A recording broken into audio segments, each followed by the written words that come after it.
Hell no, we won't stay low. Hell no, we won't stay low. For too long, the man has been keeping paddle holders down. And I say no more. No more.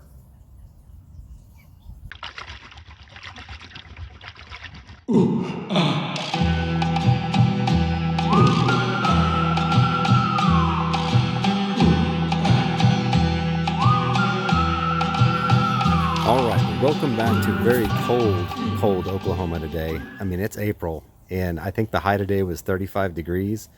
What is this shit? Anyway, clearly not the best time to be fishing, and plus all the quarantine stuff. Yeah, I'm stuck at home like the rest of you guys.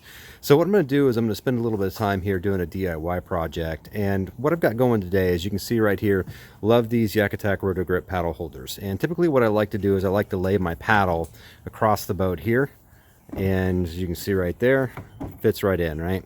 The big problem with that though, and I'll go ahead and get this down in place, is that with some of my longer rods, the way I've got my rod set up here, is that this setup right here gets in the way of some of these longer rod butts, and so it just makes it difficult to get the paddle in and out when I need to quickly, without having to fool around with moving my rods around. So what I'm going to do is I am going to build some extenders for these Rotogrip paddle holders. With the way that the gunnels are built on the Kilroy, as you can see right here, I don't really have the flexibility to just, you know, to just like mount something else there that's going to be able to get it up. And so I'm going to actually build some risers, extenders, whatever you want to call them, out of some leftover HDPE. And I'm going to kind of walk you through my build on that. I want to get this up, I think, about 3 inches up above the surface of the boat. I think that should be, or the surface of the gunnels, and I think that should be enough. And, you know, one of the big things that I will say, you know, on the outset, if you want to have an easier solution to this, you can do the Yakattack lock and load base, and then get one of their 90-degree adapters, and then put it on top, or put these on top of the 90-degree adapter. However, the lock and load base is $20. The 90-degree adapter is $30, because I've got obviously 2 paddle grips, 1, 2, times 30. I'm looking at $60 to be able to raise my Roto Grip paddle holders about 3 inches. It doesn't seem terribly cost effective to me, so I'm going to do a DIY solution for it. First thing I'm going to check, because my idea for this is going to be to you know, use one of these drill bits you would use for, like, you know, creating like a lock, or installing like a door lock or doorknob.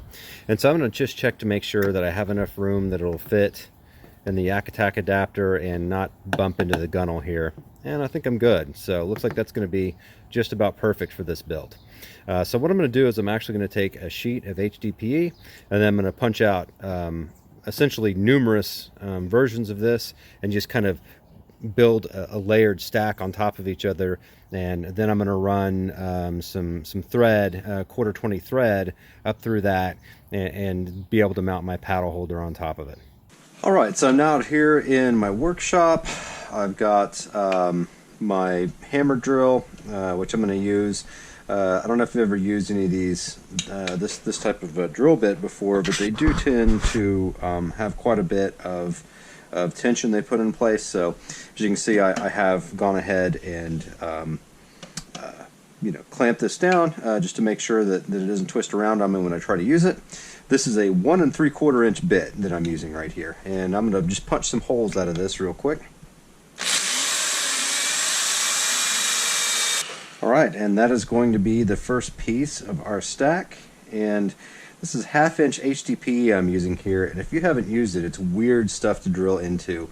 It tends to melt more than it does cut through, and so it's a little bit funky. It'd be better if I was probably using something a little bit higher speed so it wouldn't build up quite as much heat, but you know, this hammer drill, just a single speed, so it is what it is at this point. So as you can see right here, that stuff's kind of gummy and still a little bit hot. Alright, well, let's check back in on my idea. Where we left off before, as you can see, I have drilled a hole in my HDPE, and also, as you can see right there, I'll try to get that in the light. Look at how much that edge right there is just yucky. What happened is with that drill bit, that kind of keyhole saw type thing, it kind of melts its way through the plastic a little bit, particularly with like a lower speed like hammer type drill. And so what I was left with in terms of a plug, not real pretty looking there, right? That looks like shit. So that was a dumb idea, and I'm not going to use it. And also, because I'm a crazy person, I decided to go ahead and buy some black PVC. Now, I know what most of you are thinking. You're like, well, I mean, could you have just gone to the hardware store and bought white PVC like you would use for plumbing and make, you know, your risers out of that, because it's cheap and it's available. But you know what? There's something about that, like that white PVC. Man, I just don't like that look on the kayak. I do not like that look at all. So what I have decided to do is spend money on ordering some black PVC. So you can see the end caps right here. These are 3/4 inch end caps. And then I got this black PVC, 5 feet, man. 5 feet, 3/4 inch black PVC. I'm really excited about this stuff. I think it's going to look slick as hell when I get done with it. I bought it from a company called FormuFit. I will link them in the description if you want to get your own black PVC for projects. It's cool looking stuff. They have a ton of different colors for their PVC. They call it furniture grade PVC. I don't know that I would want to build furniture out of it. I don't think my wife would like me building furniture out of it, but potentially you can do it. So I spent about $30 on PVC stuff that I could have went and bought at the hardware store for probably about $5. And you know, those are the kind of decisions I make. I decided to epoxy the back of my daughter's iPhone right there, because I didn't want to spend the money to get the back glass replaced, but I'll spend $25 on black PVC. You make your own judgments there. Alright, so the plan moving forward now, since we figured out that this other plug right here, my stack that I was going to make of these plugs is just going to look like shit. I'm going to move forward with a pretty basic design here. You can see the components that I'm going to use. I'm going to get everything else out of the way. And essentially what I'm going to do is I'm going to set this up so that I've got a insert that is going to be epoxied and screwed into the top of the extender, the riser, and then also into the bottom. So I'll have one of these on each end. Now on the bottom one, I can just go ahead and I'm just going to not do anything else with it. I'm going to simply just like epoxy that in place, and then this will be the side that I use to screw down onto the gear track. The other end, which you can see right here, the top side, I am going to have this put in, and then this is going to be the bolt that I'm going to mount the Yakattack paddle holder onto. Now with this, you notice this is a quarter 20 screw. I've got a nut put on the bottom of it, and the reason why is because I needed this to be pretty much exactly the right height.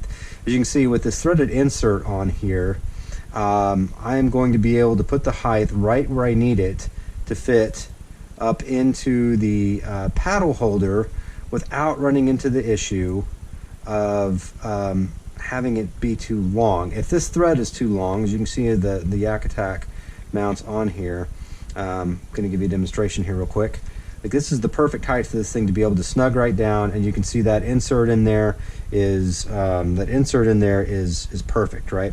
And so if I don't have the right height and this is too long, I'll show you what happens. Pull that off, screw it down, and you can see this plastic insert in here will pop right off like it's doing there. So you can see how that's kind of fit inside there.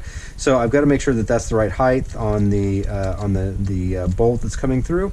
And so my plan is going to be just to use an extra little bolt right down there. That seems to be about the right height for a spacer, and then that should work out pretty much perfectly for this thing to be able to mount on there. It'll give me a little bit of play so that I can screw it down a little bit tighter if I need. I'm going to go ahead and cut my PVC to length. I'm going to use 5 inches after doing some measuring on it, and I think that'll be about right.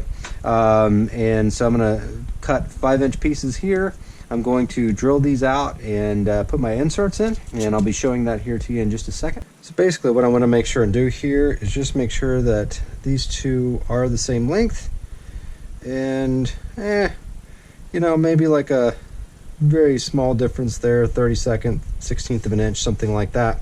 But for this, it doesn't need to be perfect. It just needs to get basically the same height so that you get that paddle that's going to be able to lay across it flat. So these look good. I'm going to go ahead and start drilling out my end caps now.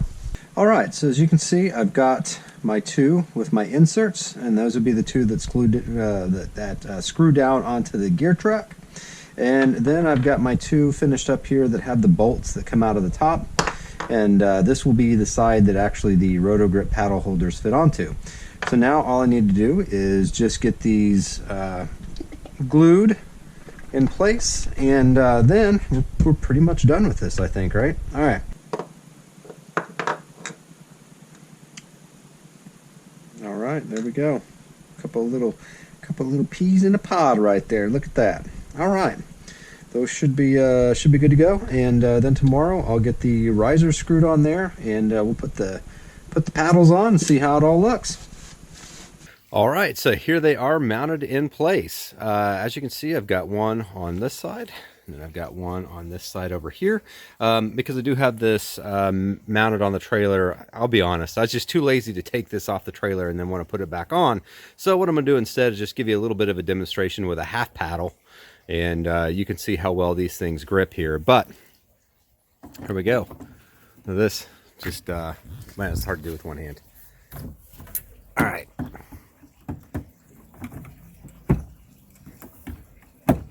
There we go, right there. You can see that is plenty elevated above the surface of the rods. I've got ample room to be able to slip a rod underneath here and put it right up in my Bullwinkle holders here. And I'll tell you one thing too that I found, you know, after getting this out of the way, is that you can see right here, and some of this is due to the rod sleeve, but just generally you can see like this rod kind of wants to balance a little bit further back. It's a little bit tip heavy, and that's typical of just most rods. With this setup and with the butt being able to extend further back into the kayak so that it's not in the way of the paddle holders and where I had to mount them on the Kilroy, you can see this gives me plenty of room to allow that butt section to kind of slide back. It's going to make it easier to grab the rod and you know, get access to it, but then it's also going to make the rod balance a little better so that when I you know, put my bungee in place over it, it just doesn't want to flop around as much. It's going to be able to stay in place better. So overall, pretty happy with these little paddle risers right here. As you can see, they're plenty sturdy, and I think they look kind of sharp too. So yeah, I'll consider this a success. My first idea sucked, but you know, the second idea is all right. It's all right.